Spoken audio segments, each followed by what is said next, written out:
Well, hey, babe. It's Jamie, that's me here. Welcome back to my channel, honey, and welcome back to yet another review of Kandi and the gang, honey. So let's go ahead and let's talk about it, okay? I don't know what the ladies was doing that came in there with them old lady wigs on, okay? Over there popping their cootie twat, but obviously Mama Joyce was the one that enjoyed it. If nobody else enjoyed it, Mama Joyce did. Let's move on. Chandrilla got a sunglass line, okay? Got some shades. Shades by Chandrilla. Go ahead, Miss Ma'am. Okay. Looks like she decided to leave her post to go and have a conversation with Torin, which I felt like was highly unprofessional. Like, girl, didn't you just get called out on more than one occasion by Kandi and Todd? Yet here you are again, not caring about your post and just walking off away from it. A lady walk in and she over there like, hello, can anybody help me? Like, you're gone. Y'all go downstairs and walk all the way out to the outside. Like, girl, I cannot. Girl, Kandi, why do you keep these people around? All right, let's keep going. Chandrilla tells Torin about the sit down that she had with Kandi and Ty and how they called her out. She says that she told them that it was Melvin and Patrick. And I was like, well, wait a minute, ma'am. I don't recall you ever saying that it was Melvin and Patrick. I believe that you felt that it could have been, but I don't remember you telling Kandi on that. But anyway, she says the only person she talks to is Brandon. And I said, my. Brandon and messed around and got you caught up and himself caught up, okay? But then she also admits that she talks so much SHI, so she don't know who told what. And I'm over here thinking to myself, well, Miss Chandrilla, if you feel that you talk too much SHI, then let's focus on that, because that for me is indeed the problem. It's not who said what, it's you opening your mouth all the time. So had you never opened your mouth around anybody, you wouldn't have to worry about somebody running back telling your business or something. You see what I'm saying? Do you see where I'm going with this, Miss Chandrilla girl? Let's move on. Kandi goes to tour Melvin and Patrick's home. And I was like, oh, wow. Okay, Kandi, you over there walking to go see their house like you ain't paying for it, like you ain't never seen it before. But I guess. So he tells her about his little meditation area and how he going to get him a sun bowl and stuff and make all these sounds. So I said, maybe you are not Janae Aiko. Go sit down.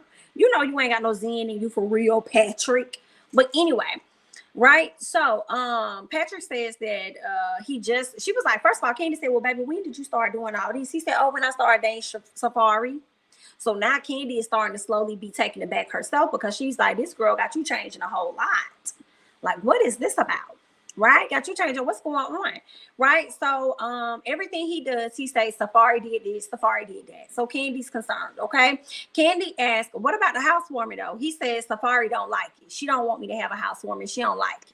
Okay. If you don't like it, then you don't like it. Okay. I don't like it. Okay.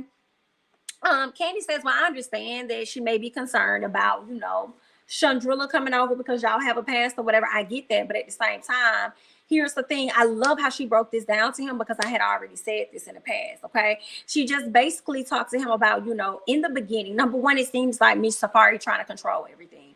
In the beginning, when you get a mate, it's like you definitely want to do all that you can to try and please that mate, right? Well, over time, basically, you're setting a standard for how the relationship is going to go. You're setting the groundwork for how y'all are going to operate, right, in the future.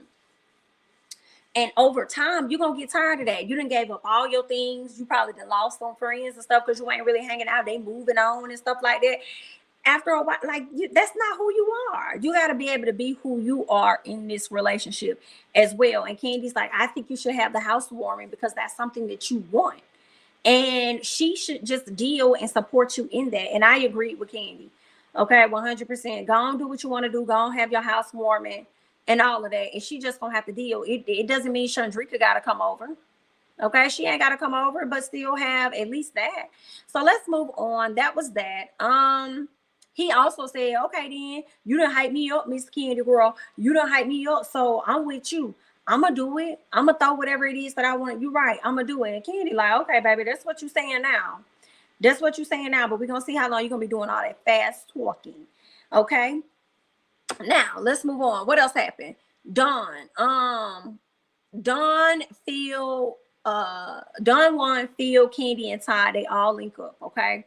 Don Juan tells Todd and Kandi about Brandon and Dom in the office. Girl, he done dropped the bag on this man, spilling his tea, letting Kandi know, listen, they got a thing going on. Okay, they got a thing going on, and y'all need to know about it. So now this has become a huge issue, okay, for the company, I guess, for the organization, so they say, but I feel like probably just that particular location. um so they are a little concerned about that. Okay, so that's an issue. We're gonna figure out how they're gonna work that out. But in addition to that, another thing that that's coming up is give me one second. Another thing that's coming up is Brian and his drinking. So Pebbles ended up snitching out on Brian, talking about how he had a wine bottle in his bag. Now y'all know he has a issue with substance abuse as well as alcoholism. Okay, so he's been dealing with that, and Don Juan is heavily concerned because he's thinking like this could possibly lead him back down the road, down to that road of no return, where he technically does not want to be, right? So he's concerned about that. So Todd says, and it's funny because I feel like oftentimes Todd shows himself to not really having a heart, but now all of a sudden he want to act like he got a heart a little bit, like it pulls on his heartstrings when he sees situations like that. Yeah, so y'all was sitting up there all not firing, but suspending this man, and I guess not really thinking about everything he had going on. But anyway, girl, some people just don't care about that. Okay, so the OLGs. So the OLGs ended up showing up, and Tottenham pitched a few ideas to them about like barbecue sauce, different products they can bring to the stores, I guess, or bring to the company more money. They had a pie stand up there, they had seasoning and things, so they're trying to bring that to the forefront. Okay, Todd also goes on to say that he is willing to go into the kitchen. Y'all know this was a request by Mama Joyce on last week, so now he's agreeing to do it, but he says I'm only going to do it if everybody goes in there with me. Then he decides to put Aunt Bertha in charge of the girls. He puts Aunt Bertha in charge of the people as the manager, the kitchen manager for that day. And she not feeling it, but she gonna do it anyway, child. Don and Brian.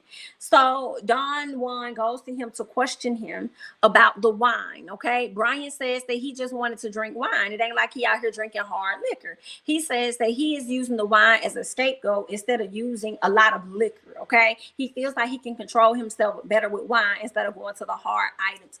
He also talked about I didn't even know all of this, the way he would really use drugs and stuff. And it sounded like to me he was pretty much admitting to doing some type of transactions at Kandi's restaurant. I said, not him admitting to like, doing some type of transactions at Kandi's restaurant where somebody would give him a napkin or whatever with the drugs in it and say, hey, throw this away from me. But the whole time he knew what was in it, so he would just open it up. And girl, I was like, oh wow, girl, not you admitting to doing a whole transaction at this lady establishment. Girl, that's crazy. But anyway, let's keep going. Don Juan lets him know that he cares about him a lot. Don Juan really got upset. He said, I care about you a lot.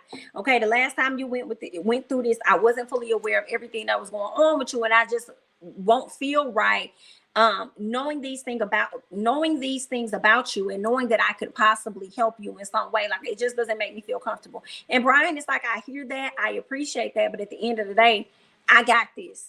Is how it came out, because I feel like when they finished the conversation, nothing was resolved. The only thing that I got from it was that Brian got this in so many words. Girl, he gonna do what he can.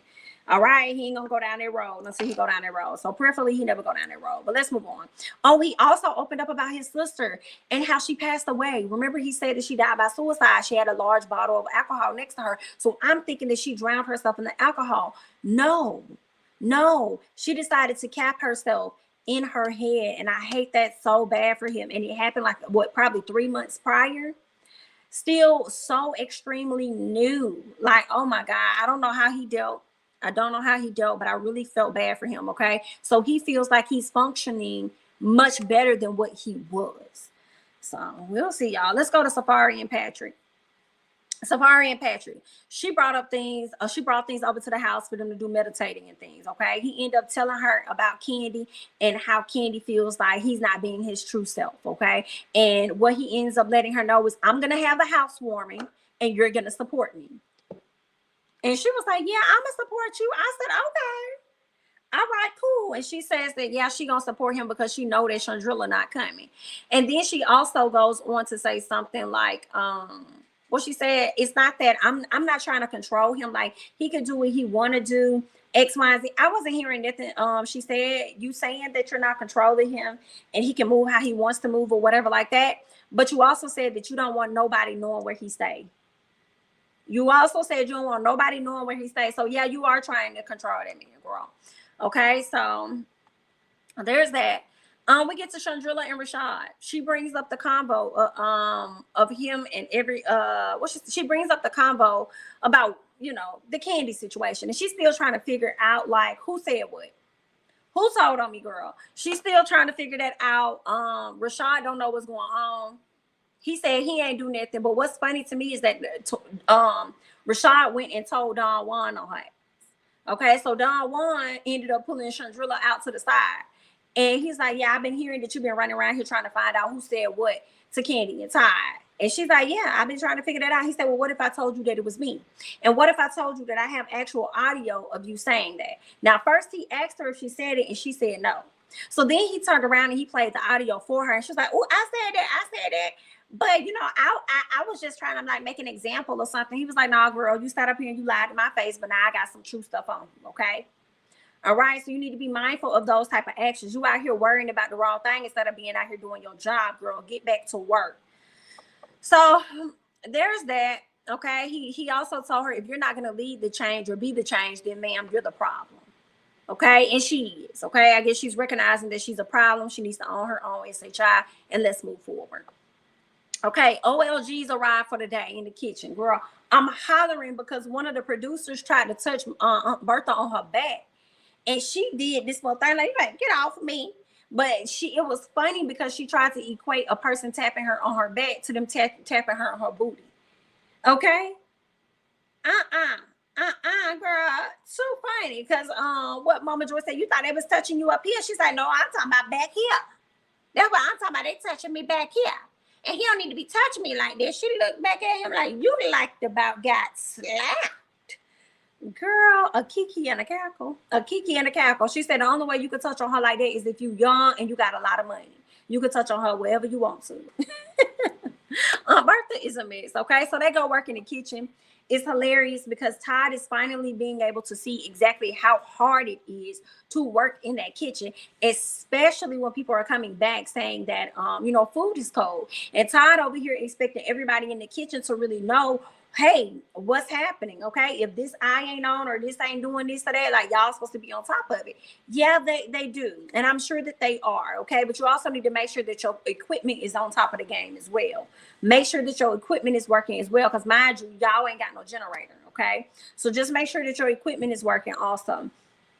The family put in about 2 hours worth of work, if that. Okay, the TV said 1 hour, but I want to believe they probably at least put in 2 hours.